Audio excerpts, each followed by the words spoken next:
Bismillahirrahmanirrahim. Assalamualaikum warahmatullahi wabarakatuh. Selamat berjumpa kembali di program Badilak TV. Kali ini kita akan mewawancarai salah satu tokoh peradilan agama yang saya yakin Bapak dan Ibu sekalian, warga pengadilan agama seluruh Indonesia sudah sangat mengenal beliau. Dalam rubrik tokoh bicara ini, beliau akan berbicara banyak hal terkait dengan perjalanan karir beliau dari mulai masuk di Mahkamah Agung hingga mencapai karir tertinggi sebagai unsur pimpinan di Mahkamah Agung. Saya perkenalkan terlebih dahulu, beliau adalah Bapak Dr. Haji Ahmad Kamil SHM, mantan Wakil Ketua Mahkamah Agung bidang non-yudisial, dan saat ini beliau telah purna bakti. Kita sangat beruntung mendapat kesempatan dan perkenan dari beliau untuk berbagi dalam sesi tokoh bicara kali ini. Assalamualaikum Bapak. Waalaikumsalam. Assalamualaikum warahmatullahi wabarakatuh. Sehat Bapak? Alhamdulillah. Sehat. Bagaimana adik sehat? Alhamdulillah sehat Bapak. Di usia sekarang sudah 76 lebih Bapak. Yeah. Bapak Ibu sekalian, beliau sudah 76 lebih tapi kelihatan masih seperti 50-60 gitu ya Pak ya. Alhamdulillah awet muda, beliau sehat selalu. Suatu kesyukuran bagi kita juga karena di masa sekarang kita masih berkesempatan untuk menimba banyak hal dari beliau, termasuk pengalaman dan wawasan beliau terkait dengan peradilan agama. Bapak Ibu sekalian, pada kesempatan kali ini kita akan mewawancarai beliau terkait beberapa hal berkaitan dengan karir beliau sampai memasuki masa purna bakti.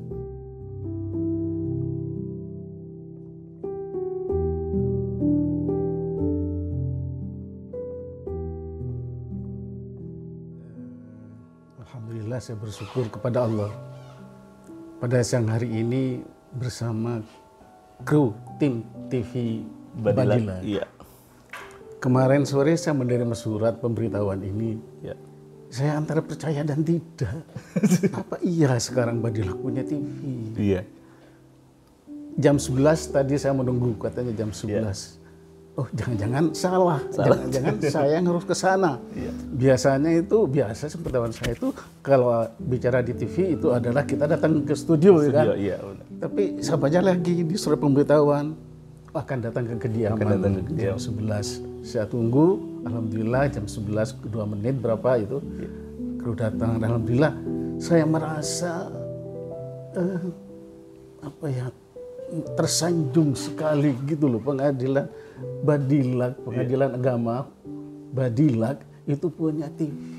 Iya, yang ini adalah suatu langkah perspektif yang sangat lompatan yang sangat besar sekali. Kok apalagi generasi pengadilan agama di saya, apalagi generasi yang sebelumnya, insya Allah tidak terbayang akan punya seperti ini. Saya pun tadinya ragu-ragu, iya apa enggak punya alat TV di Badilak itu. Alhamdulillah sekarang menjadi kenyataan. Oleh karena itu saya ucapkan selamat. Terima kasih Bapak. Kepada Badilak, kepada Pak Dirjen, semua staf kru yang telah mengantarkan keberadaannya daripada TV Badilak ini. Untuk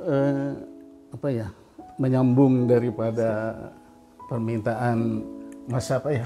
Nasir, Pak. Oh, Mas Nasir. Ya. Saya itu mulai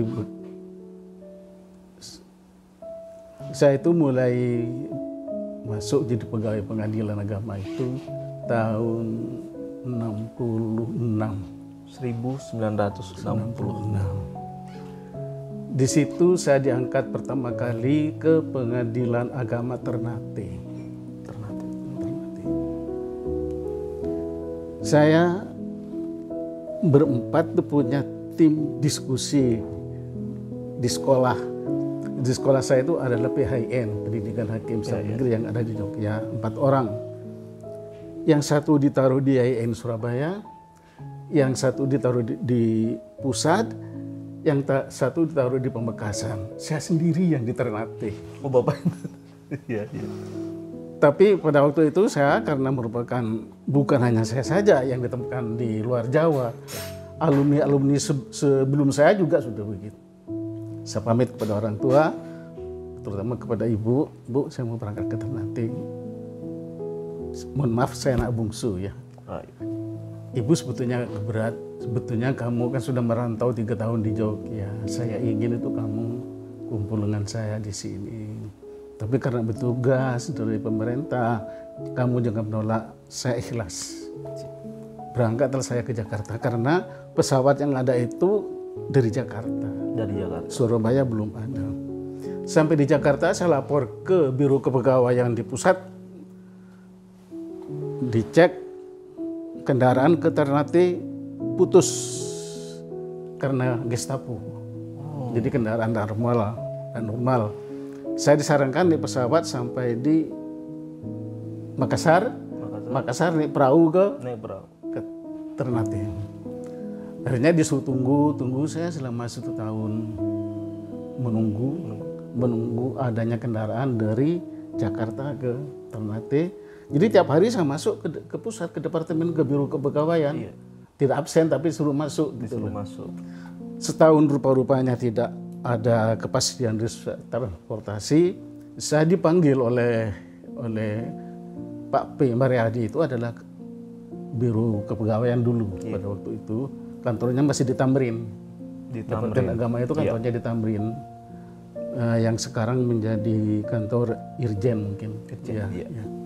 Sana saudara Kamil ini rupanya tidak bisa dipaksa untuk di Ternate karena tidak ada kendaraan yang ke sana.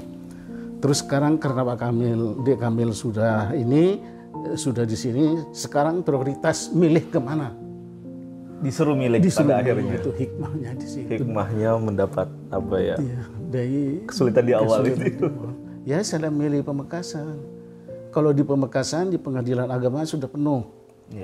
Ya pokoknya di Pamekasan, pokoknya instansi Departemen Agama di Pamekasan, walaupun dari pengadilan gitu.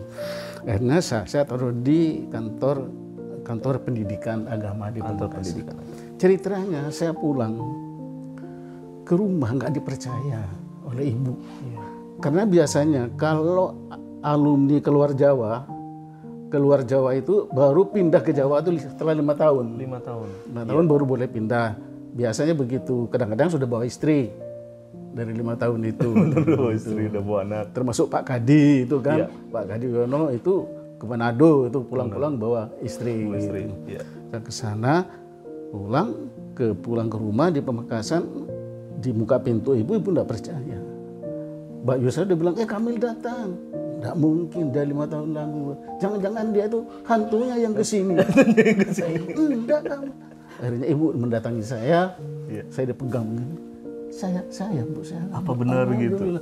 Ibu tuh kayak mau pingsan gitu. Ya itu cerita awal Ternate. Terus saya kerja di itu cuman 6 bulan. Di mana?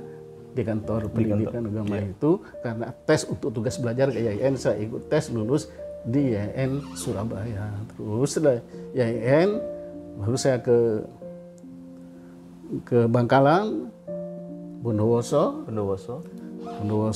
dari hakim biasa sampai menjadi ketua saya di sana. Berarti hakim pertamanya di Bondowoso. Di Bondowoso. Di Bondowoso itu saya 9 tahun, tetap aja 3A. Tetap aja 3A. Iya, enggak usul-usul, enggak naik-naik pangkat. Oh, pada saat itu pengusulan masih ini Pak ya? Oh, masih agak inilah dulu lah ya. Cuman dulu administrasi kayak apa, SK saya itu dari Ternate dirubah ke Pamekasan itu tik-tikan ini SK Ternate disobek ini di Palang. Baru di sini nih dikasih nanti. Oh, di baliknya aja Pak ya. Jadi pada kertas yang sama yang sama itu zaman dulu tuh. Dan pada saat itu yang hal seperti itu biasa ya Pak ya, tidak menjadi masalah ya. Jadi masalah. Akhirnya setelah itu lalu saya terus ke Bondowoso 9 tahun, baru ke Blitar, Kediri, Jakarta Selatan. baru hakim tingginya di DKI, hakim tinggi PTA Jakarta, lalu menjadi wakil di PTA Kupang pertama kali, ya wakil, SK itu wakil pada waktu itu. Setelah disampaikan oleh Biro Kepegawaian di depan ke Mahkamah Agung itu, Mahkamah Agung tidak mau melantik wakil. Jadi ketua Mahkamah Agung melantik ketua PTA, tidak melantik wakil ketua Mahkamah Agung. Akhirnya pada waktu itu Pak Tarmizi pada waktu itu dilaporin sama Biro Kepegawaian, sudah kalau begitu jadikan ketua semua. Gitu. Karena 5 itu 5 PTA baru. PTA baru, iya. Ya, jadi Kupang, Palu, Iya. itu mana lagi gitu loh. Prof Manan itu di Bengkulu. Bengkulu ya. Di Bengkulu ada 5 gitu semua. Jadi ketua semua. Jadi Bapak tidak menjadi wakil Wakapet ya? Jadi wakil satu hari. Oh, wakil 1 hari. Lalu kemudian menjadi ketua Pengadilan Tinggi Agama, luar biasa. karena Pak Ketua Mahkamah Agung saya tidak melantik, undang-undangnya saya melantik ketua Pengadilan Tinggi Agama. Iya.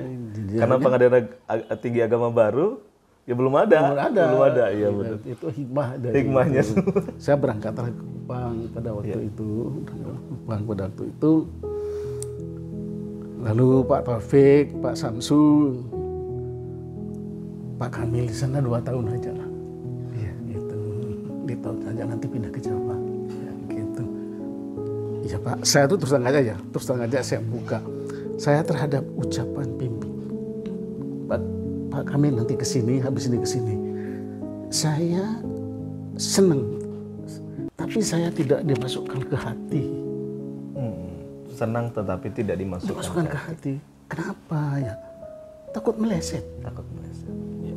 Kalau meleset, kan pimpinan dosa sama saya. Ya. Janji yang tidak ditemukan. Itu yang saya jangan sampai saya itu bikin nestapa orang lain. Janji harus ditepati sehingga supaya mencegah pimpinan tidak berdosa, jangan dimasukkan ke hati. Saya cuma ini tempurung otak saya enggak. Jadi alhamdulillah enggak jadi juga enggak masalah. Gitu. Benar. Akhirnya saya di Kupang itu hampir 5 tahun. Hampir 5 tahun. Enggak 2 tahun tapi 5 tahun. Jadinya 5 tahun. Dijadikan 2 tahun. Tapi saya enggak, dasarnya enggak apa-apa ya gitu. Nah, menikmati proses itu ya. Ya saya sebetulnya di Kupang ini itu terjadi sebuah huru-hara tahun 98 kan. Iya.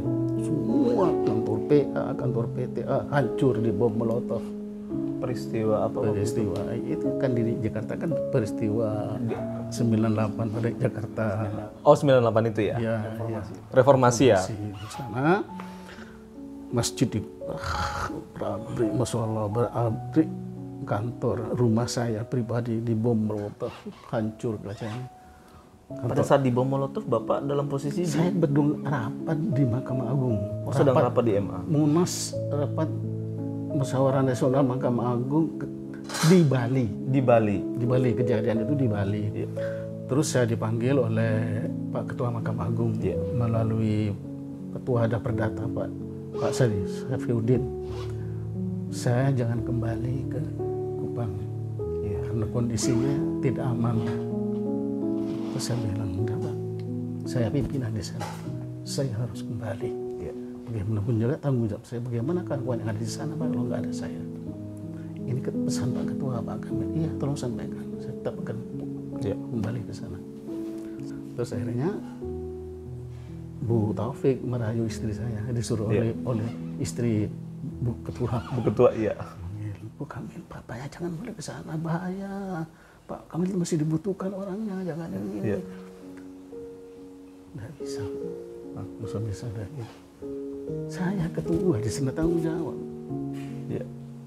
Itu sampai gimana nih kalau ada ketuanya? Ya terus terang aja saya berangkat. Akhirnya saya kasih uang. Udah begitu 250.000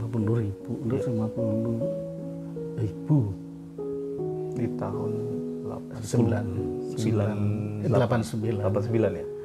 ya? 98. Itu uang udah 50.000 pada waktu itu oleh Mahkamah Agung dia panggil untuk kawan-kawan di sana. Mohon maaf, saya tidak pulang ke Kupang, saya pulang ke Madura. uang itu, mohon maaf ya, terlepas dari masalah apa, mudah-mudahan didosakan oleh Allah. Saya minta doa sama kiai-kiai. Iya. Ada yang ngasih ini, ada yang ngasih cincin, ada yang ngasih ini, ada yang ngasih ini. Maksud saya itu untuk mental kawan-kawan di sana itu memang Iya. bukan terikat dengan masalah akidah, tapi mental kawan-kawan di sana itu. Terus sampai di Kupang, Pak Panitra saya sekarang Pak Isudin.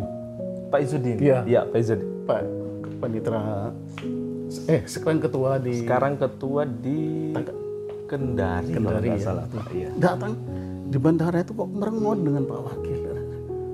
Kenapa saudara muda? Bapak tuh gimana, kata. Dablek bapak ini sini. Kenapa dablek? Di bapak kan saya sudah ngerepot ngurusi kawan-kawan, saya juga harus ngurusi bapak. Salah, saya ngurusi saudara. Terbalik malah. Salah itu. Saya ngurusi saudara. Sepulang ini mau di situ lah.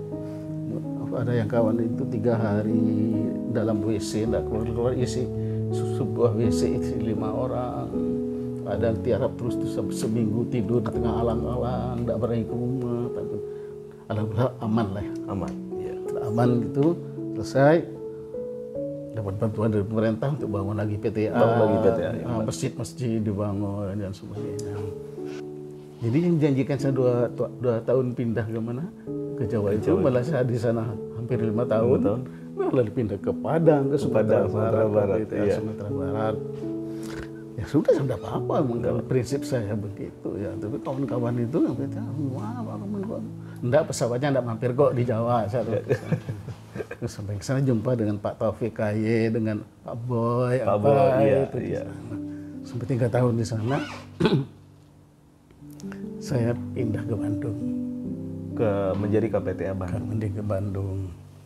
Barang itu belum paket-paket itu, kardus-kardus belum dibuka, kan baru 6 bulan. Saya sudah dipanggil Pak Taufik ke Mahkamah Agung. Iya. Supaya harus pindah ke Mahkamah Agung. Gimana ya? Saya Waktu itu pindah sebagai apa di Mahkamah Agung? Wakil Sekjen. Wakil Sekjen. Oh iya, Wakil Sekjen. Iya. Terus saya mesti gimana? Ya terserah Mas, terserah Pak Taufik gitu. Ibu Taufik nggak setuju. Taufik nggak setuju. Jangan Pak, kami itu manusia, orang masa berpindah-pindah lagi. Kasihan si ibu yang Bu Kamil. Itu karena Bu Taufik protes gitu sama Pak Taufik. Ayo kita ke Bandung, ke Pak Kamil. Gitu, datanglah Pak Taufik, Bu Taufik ke Bandung. Kan nggak tahu ada apa. Pak Kamil mana? Bu Kamil sudah tahu ya. Kenapa Pak? Kan bapaknya mau pindah ke Jakarta. Bu Kamil gimana? Jawabannya Bu Taufik ingin Bu istri saya itu ngeluh gitu loh. Iya. Ternyata istri saya bilang jawabannya, ya terserah bapak. Pak, saya ngikut bapak. Ngikut bapak. Akhirnya menjadi wakil sekretaris jenderal di Mahkamah Agung. Nah lucunya, waktu pertama kali terima gaji di Mahkamah Agung itu, kan tidak ada kendaraan, nggak ada apa untuk itu. Kendaraan saya yang namanya kendaraan dinas 3 di PTA Bandung ya tinggal di Mahkamah Agung, saya naik bajai. Naik bajai saya itu. Iya. Saya di Wisma Haji. Mau di Wisma Haji Pak tinggalnya waktu itu. Wisma Haji. Istri saya itu buka amplop. Mas, kok gajimu kurang? Mas, untuk apa? Loh, untuk apa? Kurang 1,5 juta. Jadi memang eselon saya naik. Iya. 1B. Tapi lebih tinggi ketua PTA gajinya, tunjangannya sehingga kurang 1,5. Terus, lah itulah Bu. Itu supir saya dengar ya Bandung, iya Bu, Bapak itu pangkat meroket penghasilan melarat. Jadi dulu masih ada jabatan wakil sekretaris jenderal ya Pak ya di tahun 2000-an mungkin ya Pak, di tahun 2000-an. Itu setara 1B ya Pak ya? 1B. Kalau di kementerian itu berarti deputi Pak? Deputi ya Pak ya? Terus saya di Mahkamah Agung, udah nggak ada kendaraan, nggak ada apa, naik bajai tiap hari. Tiap hari naik bajai? Terus kawan PTA itu protes sejawa ini sama Pak Taufik datang minta saya dikembalikan ke PTA. Saya tidak sampai hati lihat Pak Kamil di Jakarta. Tidak ada. Dari yang punya 3 mobil dinas. Tidak ada. Ini turun ini. Datang ke Pak Taufik. Ke PTA Jakarta, Semarang, Jogja, dan Surabaya datang. Saya ke PTA Surabaya mau mundur. Tidak apa-apa saya. Pindah kemana biar Pak Kamil Surabaya. Termasuk Pak Kadir. Masuk Pak Kadir. Itu Pak Kadir. Ya Pak Taufik, ngapain saudara-saudara ini? Bantu aja lah Pak Kamil itu. Tidak bisa. Waduh, ya sudah. Tetap aja di situ. Saya sendiri sudah ambil putusan. Saya wakil kan. Ketua saya Pak Gunanto. Iya. Saya kok pekerjaan apa di sini ini? Hanya itu loh.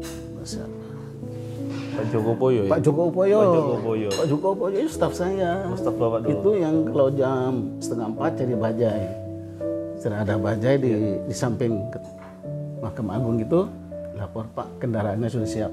Oh, jadi Pak Jogopoyo dulu yang mencarikan bajai. Parkir. Lapor Bapak kendaraannya udah datang. Gitu. Siap. Gitu.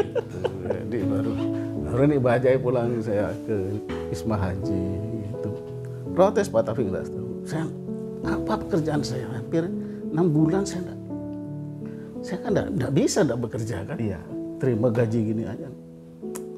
Saya sudah kepada istri saya sudah pamit. Bu, saya mundur aja. Kalau begini saya nggak bisa bekerja kan gaji terima, kerjaan nggak kerja. Hukumnya gimana yang seperti ini? Gitu kan barokahnya mana yang begini? Udah, saya mundur aja. Ya pensiun dini. Saya istirahat dulu mas. Istirahat.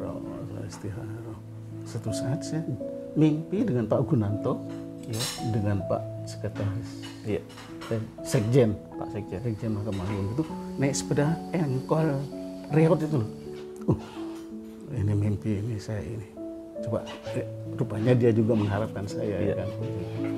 Besoknya saya masuk ke ruangannya. Ini tumpuan berkas itu hampir tidak kelihatan karena banyak berkas yang tidak terkerjakan. Saya masuk Assalamualaikum Pak Gun mana gitu. Oh saya di sini. Oh Pak Gun kok banyak sekali berkasnya ini nggak terima. Udah untung Pak Kamil datang kerjain aja. Sudah berkas bawa ke Pak Kamil. Sehingga habis itu surat-surat itu masuk ke saya. Baru yang penting-penting ke beliau. Baru saya punya kerja. Gitu. Ternyata mimpi itu yang jadi petunjuk ya Pak. Petunjuk itu baru ini saya yang punya kerja terus kan.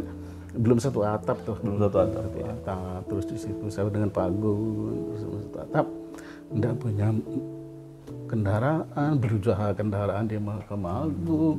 Tidak ada uang makan, berusaha uang makan tadinya di Mahkamah Agung gitu. Iya. Saya di Mahkamah Agung, tidak ada diklat.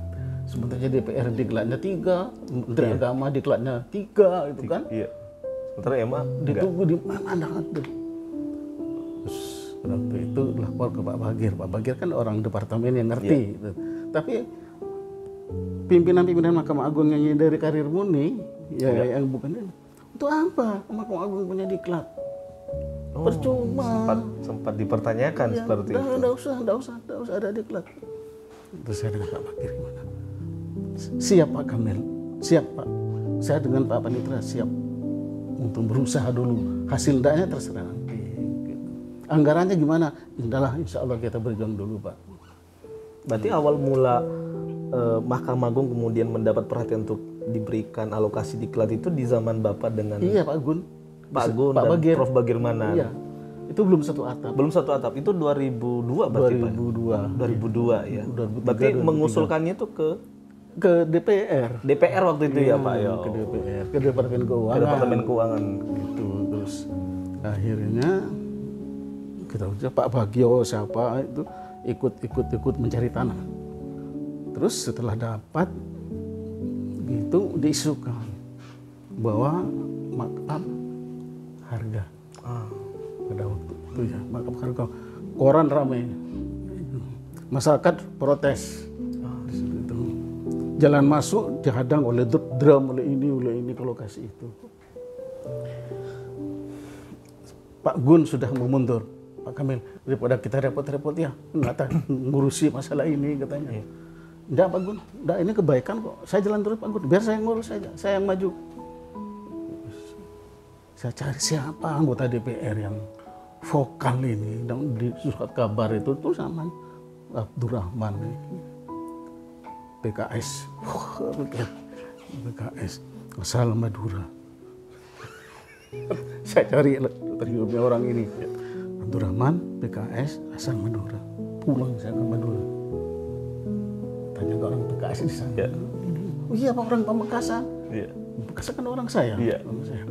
Tanya-tanya lagi, ternyata adiknya dia kawin dengan ponakan saya. Kalau memang Allah itu mau berkehendak ya kan. Ada jalan. Ada jalan itu. Jadi saya datangi rumahnya di sini. Ada salam dari ini. Lupa kan? Itu ponakan saya. Lu kawin dengan adik saya katanya. Terus akhirnya udahlah Pak. Terus saya tidak bersumpah Pak. Bapak bukan Gusti Allah. Saya sepeser pun dengan Pak Gun tidak terima Pak. Itu memang tanah itu kan strategis, mau diambil alih harga hampir 2 kali lipat oleh pengembang properti gitu loh, untuk rumah. Oh, jadi itu sempat ada pengembang yang mau beli tanah itu juga ya Pak? Itu dengan harga 2 kali lipat. 2 kali lipat. Ya. Gitu loh, akhirnya saya spesial pun, saya tidak bersumpah ke bapak-bapak juga, keluarga saya percaya apa enggak terserah. Spesial pun saya dengan Pak Gunda Pak. Lillahi ta'ala itu. Ya sudah Pak Gunda, tenang aja, aman. Jalan. Terbentuklah kantor Badan Litbang Diklat sekarang yang megah. Itu 6 bulan harus selesai bangunan utama dan ini.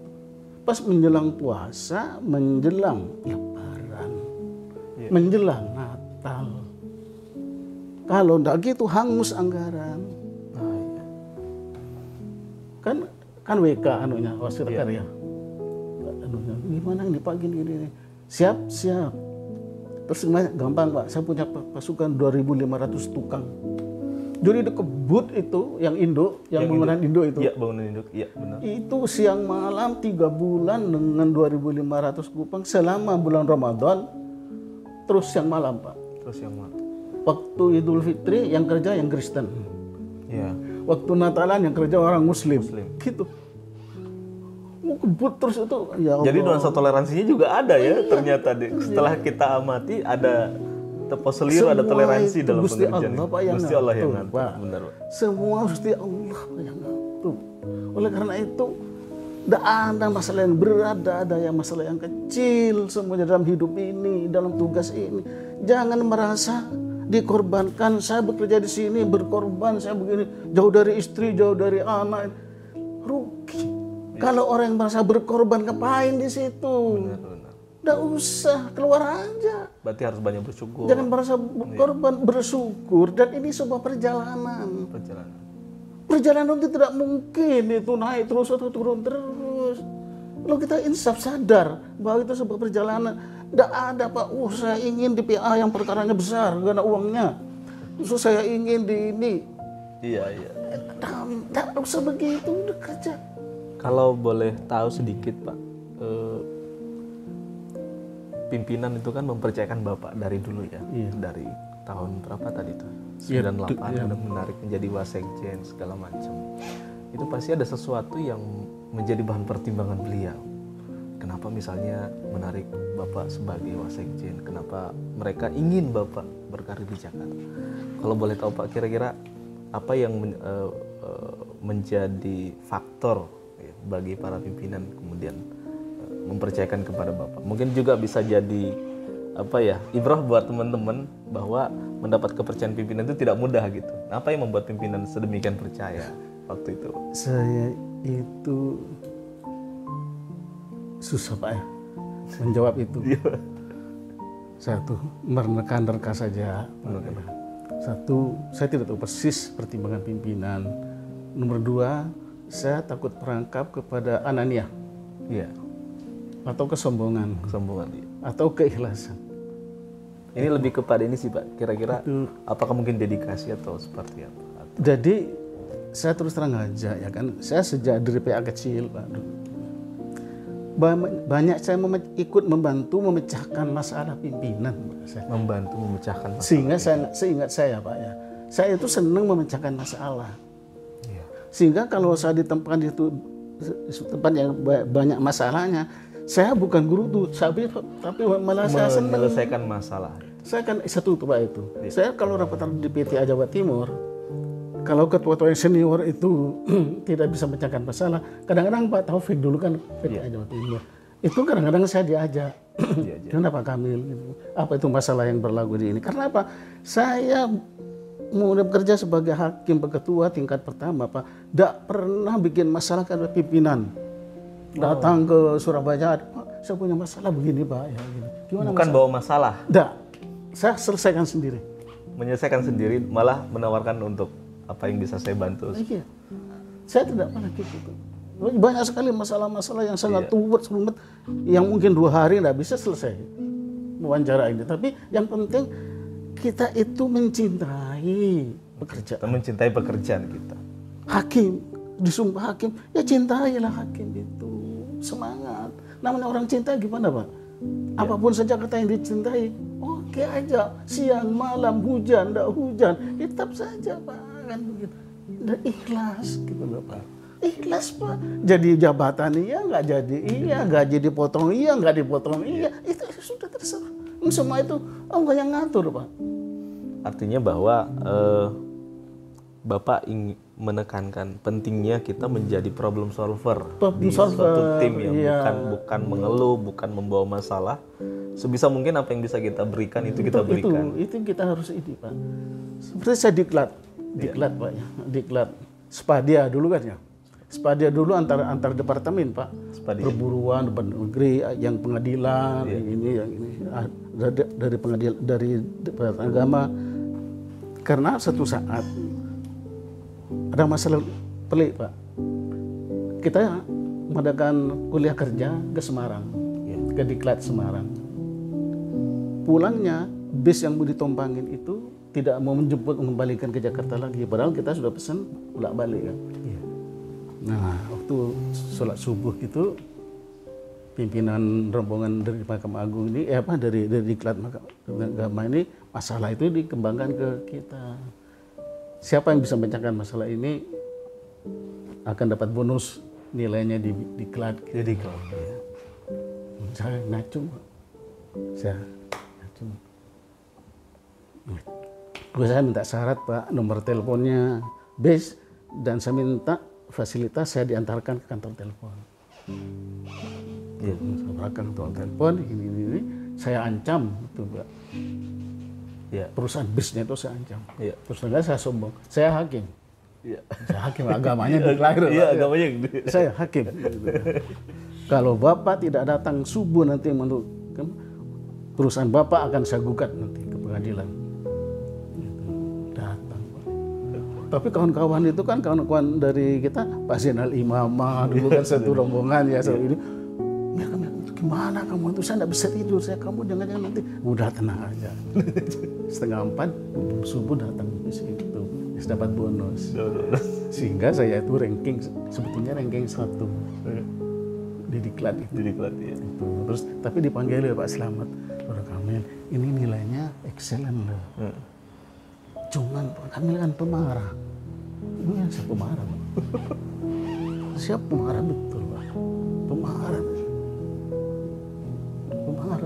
Kalau kawan yang tahu di Mahkamah Agung sekarang tahu, Pak, bahwa saya itu jiwanya sebetulnya pemarah, tapi membela kebenaran gitu loh, Pak. Bela prinsip gitu loh. Ya, enggak apa-apa ya, nomor 2 ya. Ya enggak apa-apa. Yang nomor 1 kan depak di mana? Di Makassar, Pak. Saya akan depak mana gitu. Di Makassar. Di Makassar, orang Makassar itu. Dia utusan dari Makassar kan depak gitu. Ya sudah apa-apa, Pak. Jadi saya tuh senang kalau menyelesaikan masalah. Senang menyelesaikan masalah. Itu dan itulah mungkin poin plus di mata pimpinan. Iya. Sampai di Mahkamah Agung juga begitu. Ada masalah itu saya senang. Kan saya dikritik di Mahkamah Agung. Kan banyak kawan-kawan yang maaf ya, yang tidak seperti kita kan dengan pergaulan kan hanya ada orang yang begini tipenya, ada yang begini tipenya. Saya yang namanya staf itu yang jelek, yang buruk, yang semuanya sama di hadapan Kamil sebagai manusia. Tapi di hadapan Kamil sebagai pimpinan beda. Nah, itu, Pak.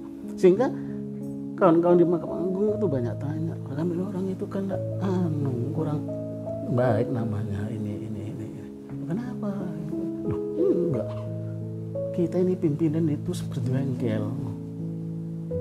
Kalau kita punya sepeda motor rusak, kalau bengkelnya tidak mau dengan sepeda motor kan tidak baik-baik. Kita salah satu unsur pimpinan itu adalah memperbaiki. Bukan yang sudah baik itu diperbaiki, itu yang diperbaiki yang ini loh, yang bermasalah ini yang perlu diperbaiki. Cara memperbaiki ya didekatin. Kalau dijauhin mana mungkin sepeda motor diperbaiki jarak jauh ya kan tidak mungkin. Artinya Bapak menggunakan filosofi bengkel itu Pak ya? Iya. Sebagai pimpinan harus menjadi bengkel yang merepair motor-motor yang rusak, yang kurang bagus. Bukannya dijauhin malah didekatin Pak? Didekatin, so banyak protes itu saya. Ini filosofi yang menarik Pak. Sepertinya saya juga baru mendengar ya filosofi ini. Dan penting untuk dicamkan teman-teman. Sebagai pimpinan kita harus menjadi seperti bengkel ya Pak ya? Memperbaiki, mendekati bukannya menjauhi. Itu, jadi saya ya terus terang aja, tidak perlu disebut ya. Suatu saat ada seorang pejabat eselon 1 mau dijadikan ketua tingkat banding itu daerah. Tidak boleh diantar. Kan sudah banyak Pak. Ya, para hakim agung sudah beli tiket, stafnya juga yang mau naik kereta api. Tidak boleh diantar. Salah satu jangan diantar. Habis pidato begitu, pimpinan saya datang ke pimpinan. Mohon maaf Pak, saya besok datang. Loh, gimana Pak? Pak, Mahkamah Agung itu lembaga. Kalau orang ini nggak ada satu orang pimpinan Mahkamah Agung yang datang, kan gubernur bertanya, ini sampah yang diberikan kepada saya. Jadi di sini dijadikan tempat pembuangan sampah. Saya mau datang Pak. Bapak boleh tidak? Saya mau datang. Datang Pak, sendiri. Sendirian mengantar beliau. Gimana Pak? Marwah lembaga ya? Marwah lembaga harus dijaga. Iya. Yang lain tuh tidak berani, hakim agung tuh ada tuh tidak bisa jadi wakil pada waktu itu. Dan itu juga mengambil diskresi. Jadi kita tuh jadi apapun saja ya Pak. Masalah itu harus tahu, tahu. Kalau bisa kalau punya konsep pemasalahan, berikan konsep itu sama pimpinan, tapi berjenjang gitu loh Pak. Jangan dari staf langsung kok ketua karena punya mas, enggak, staf ke eselon 4-nya, sampai eselon 3-nya. Hierarkis. Ada hierarki. Hierarkis itu bukan hanya informasi saja, masalah itu juga hierarkis. Gitu loh Pak. Jadi ya mohon maaf ya, saya tidak ananiah ya, tapi satu mencintai pekerja, profesi kita. Orang cinta nggak ada lelah. Dan biasanya kalau bercinta banyak pengorbanan katanya. Banyak pengorbanan. Pengorbanan ada yang in return, ada juga yang nggak in return. Tapi kita dengan merasa berkorban. Itu perjalanan hidup, perjalanan sebuah takdir. Di sini. Yang jelas seperti kita orang beriman, ittaqullah mastata'tum. Berprestasilah di mana saja kamu berada. Prestasinya yang kewajiban kita yang kita laksanakan, bukan jadi apanya, bukan haknya yang perlu kita dahulukan, tapi kewajibannya yang harus ittaqullah mastata'tum. Jadi kewajibannya ini yang kita harus pegang terus harus berprestasi di mana saja, jadi apa saja harus berprestasi, jangan ada putus asa, jangan ada iri dan dengki. Terakhir mungkin Pak, ini kan tadi sudah diceritakan panjang lebar ya Pak. Kemudian pada saat Bapak menjadi wakil ketua, ada beberapa hal yang Bapak lakukan dan itu semata-mata untuk menjaga marwah lembaga. Sekarang kan perbedaan agama ini geliatnya sudah sedemikian Pak. Kita sudah sangat masif di bidang informasi teknologi. Menurut Bapak ke depan apa yang masih perlu untuk dikembangkan atau terobosan-terobosan apa lagi yang perlu dilakukan oleh Direktorat Peradilan Agama Pak? Ya, saya sebetulnya dengan tidak punya konsep dalam hal ini karena saya melihat kondisi yang ada sekarang sudah jauh berbeda. jauh. Pradana agama jauh melompat sekarang. Melompat dari zaman saya, apalagi zaman yang sebelum saya. Dari zaman saya 7 tahun yang lalu itu saya tidak bisa mengikuti ya. Saya dengan ada beberapa aplikasi yang dibikin ya, di Badilog itu sudah, ya Allah, saya baru ini ada lagi. Kita sekarang aplikasi inovasi sudah 26. Apalagi terakhir ini yang TV Badilak. Ini yang TV ini saya kayaknya tidak masuk akal, Pak. Betul. Iya. Tidak pernah terbayangkan sebelumnya Pak ya ada lembaga peradilan punya TV. Biayanya kan mahal TV itu kan. Itu kata orang dulu Pak. Saya orang dulu kan. Iya.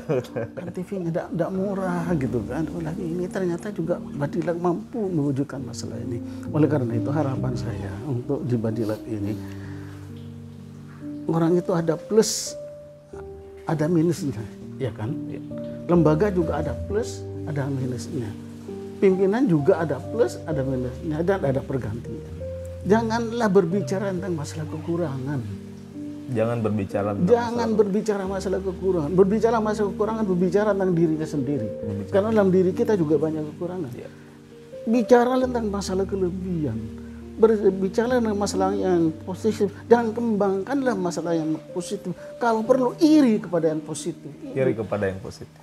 Bukan hanya untuk di Badilak, tetapi untuk keluarga besar. Ya barangkali untuk Mahkamah Agung, kontennya ya kan. Iya, Mahkamah Agung, mungkin juga daripada dirjen-dirjen yang lain. Iya. Terutama apalagi dari anak-anak kita yang butuh dari PTA dan PA. Jangan eksklusif. Siap. Jangan eksklusif gitu. Ini suatu Bapak sudah mulai mengembangkan sebuah ini layar. Iya. Jangan mundur. Jalan terus. Mudah-mudahan Allah bersama Badilak dan khususnya TV Badilak ini. Go ahead. Siap. Ini secara keseluruhan nih Pak, untuk warga Pradana Agama di seluruh Indonesia, mungkin ada sedikit pesan dari Bapak untuk teman-teman. Jadi begini ya, sebuah kesuksesan itu tidak milik sendiri, tidak dikerjakan sendiri, bersama-sama. Ya pimpinan, ya staf, ya sekretaris, ya panitera, jurusita dan sebagainya. Jadi kesuksesan desa itu adalah merupakan kesuksesan daripada mereka itu, Pak. Jadi kalau saya dianggap pada waktu itu sebetulnya saya kebetulan saya berada saatnya di saat itu saya. Itu saya gitu loh Pak. Kalau umpamanya saya berada di zaman sekarang, ya barangkali saya tidak mampu untuk bicara masalah IT. Saya jadul, saya tidak ngirim SMS sama saya tidak bisa Pak. Karena S jadi AA, jadi S gitu, jadi saya bingung. Ketukar ya. Ketukar gitu loh. Sehingga sebetulnya yang pahlawan itu di setiap yang bukan pahlawan, yang berjuang, yang mempunyai prestasi, yang berharga itu di semua masa ada. Seperti sekarang ini, tidak mungkin pejuang itu keseluruhan. Pejuang IT siapa? Iya. Pejuang masalah IT siapa? Yang ahli dalam masalah Bindalmin siapa? Yang masalah ini biasa. Tidak mungkin dalam seorang itu melekat semuanya, Pak. Itu karena itu seperti yang bidang TV siapa? Mesti ada. Yang ini TV ini ya dirjennya Pak. Aku Nur.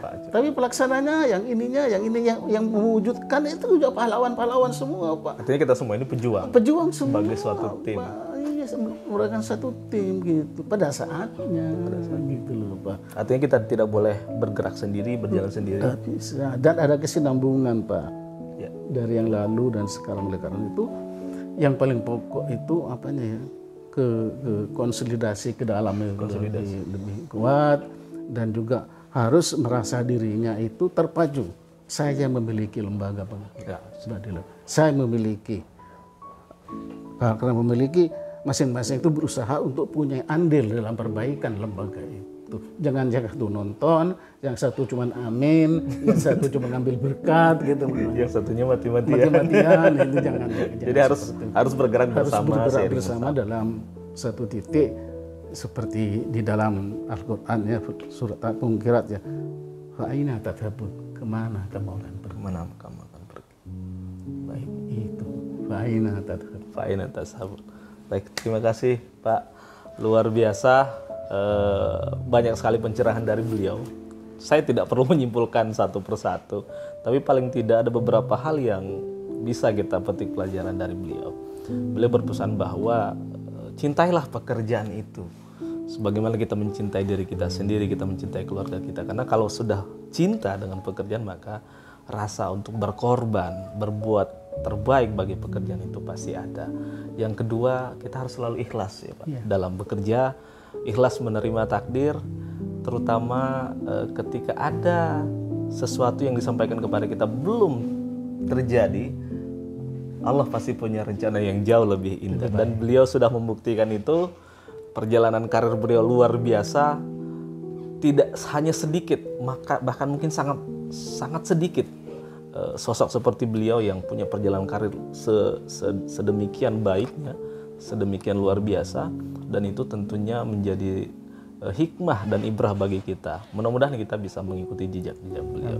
Amin ya rabbal alamin. Terakhir beliau berpesan kepada kita, seluruh warga peradaban agama, mari kita menjadi sebuah tim yang menggerakkan peradaban agama sebagai pionir pembaruan peradilan, maju mewujudkan peradaban agama yang berkelas dunia.